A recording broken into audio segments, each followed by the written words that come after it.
மகிழ்வுடன் கற்று சிகரம் தொடுவோம். மீரா எனும் கடற்கன்னி கடலினுள் வாழ்ந்து வந்தாள். ஒரு நாள் அவள் சிறுவர்களின் சிரிப்பு சத்தம் கேட்டு நீரிலிருந்து வெளியே வந்தாள். அப்போது கரையில் சிறுவர்கள் மகிழ்ச்சியாக விளையாடிக் கொண்டிருந்தனர்.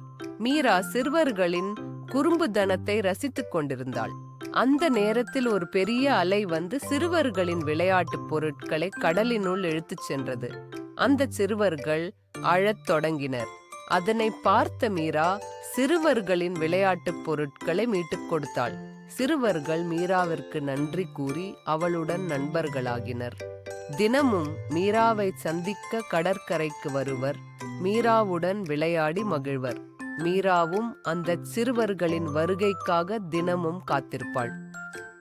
கதையின் நீதி: அன்பும் உதவும் மனப்பான்மையும் நல்ல நட்பை உருவாக்கும். கதையின் சொல்வளம்: கடற்கன்னி மர்மெய்ட், கடல் சி, சிறுவர்கள் சில்ட்ரன், கரை சீஷோர், அழுகை கிரை.